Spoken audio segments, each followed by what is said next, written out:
السلام علیکم ورحمۃ اللہ وبرکاتہ۔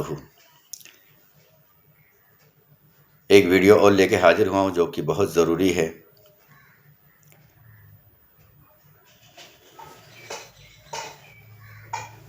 وہ ویڈیو ہے تعاون کے بارے میں، جو ہم مسجدوں میں جو تعاون کرتے ہیں، جو مسجدوں میں ہم تقسیم کرتے ہیں، اس میں جائز اور ناجائز پیسہ کیسا ہونا چاہیے، یعنی رقم حلال ہے یا حرام ہے، اس کا پہچان۔ قرآن پاک میں آتا ہے خنزیر کھانا یا بیچنا یہ حرام ہے، سود کا کاروبار کرنا یہ بھی حرام ہے، گانے بجانے سے جو رقم کمائی جائے وہ بھی حرام ہے۔ تو میں نے ایک ویڈیو دیکھا تو اس کے لیے مجھے ویڈیو بنانا پڑا۔ میں نے ایک ویڈیو دیکھ رہا ہوں، وہ ٹرینڈ میں چل رہا ہے کہ بابری مسجد بنگال میں پھر سے تعمیر کی جا رہی ہے، اور اس میں سلمان خان نام کا جو فلمی اسٹار ہے، اس نے شاید 6 کروڑ یا کچھ اور کم و بیش اس نے مسجد میں تقسیم کیا ہے،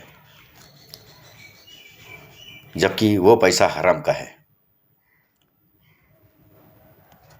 کچھ اور لوگوں کا ویڈیو میں نے دیکھا جس میں جو غیر مسلم ہیں، جن کا سود کا کاروبار بھی ہے،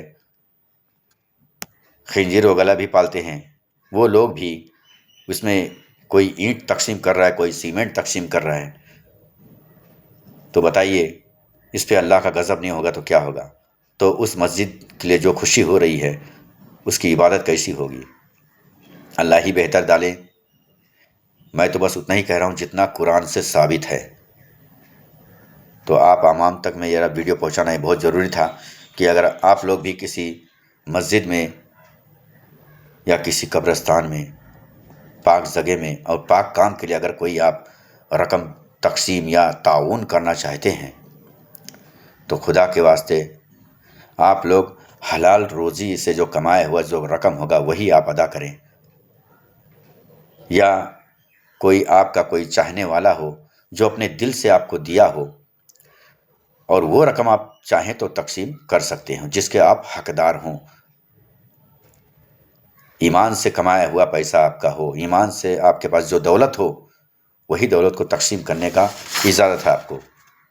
یہ ثواب کا کام بھی ہے اور یہ نیکی کا بھی کام ہے، رسول کی بھی سنت بھی ہے اس میں، لیکن حلال کا ہی ہو۔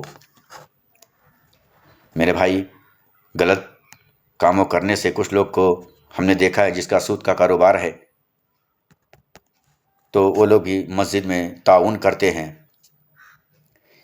کوئی اور مسجد کے لیے چندہ لینے آتا ہے تو اس کو بھی اسی پیسے میں سے تقسیم کرتے ہیں۔ یہ واہ واہی کا مسئلہ نہیں ہے میرے بھائی، حشر و محشر میں اس کا ایک ایک لمحے کا، ایک ایک نیکی کا اور ایک ایک گناہوں کا حساب ہمیں دینا ہوگا۔ ضروری نہیں ہے کہ 500 ہزار یا 1 لاکھ روپیہ ہی دیا جائے۔ آپ کا 1 روپیہ ہی جو ایمان سے کمایا ہوا ہوگا، قرب و قیامت میں وہ روپیہ آپ کے سامنے اتنی بڑی نیکی بن کے حاضر ہوگی کہ آپ کی کتنے گناہوں کے اوپر وہ قادر پائی جائے گی اپنے آپ کو۔ اللہ کے نزدیک وہی بندہ ہے اور وہی عبادت گزار ہے جو اپنے محنت سے کمائی ہوئی روزی سے اللہ کی راہ میں خرچ کرے اور کسی بیوہ مجبور کی مدد کرے۔ میرے بھائی، اپنے پاک کمائی پہ دھیان دو۔ دنیا کی کمائی ایسا نہ ہو کہ دنیا کی کمائی دنیا میں تو رہ جائے، لیکن اس کا جو گناہ، اس کا جو گندا دھبا جو ہمارے اوپر لگے گا، وہ قرب قیامت تک نہیں جائے گا۔ اس لیے میرے بھائی، ایمان پہ قائم رہنا۔ کسی کی اگر مدد کرنے کی سوچو تو بہت اچھی بات ہے، لیکن یہ سوچو کہ یہ مدد جو جہاں جا رہی ہے، کل قرب قیامت کے دن اس کا حساب ہوگا ہم سے۔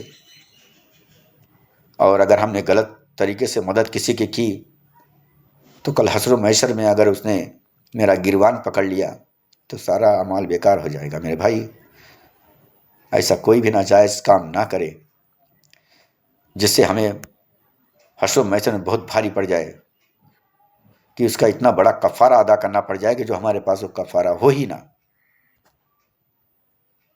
امید ہے کہ آپ کو یہ ویڈیو پسند آئی ہوگی، اور آپ حضرات سے امید یہ بھی ہے کہ انشاءاللہ سبحانہ و تعالیٰ آپ کے دل میں یہ بات اتری ہوگی اور آپ ایمان کی طرف لوٹیں گے اور عزت کی روزی کمائیں گے، اور عزت و اعمال کے ساتھ آپ کوئی کام اچھا کریں گے، کسی کو تقسیم کریں گے تو اپنی عزت سے کمائی ہوئی روزی کو ہی اس میں ادا کریں گے۔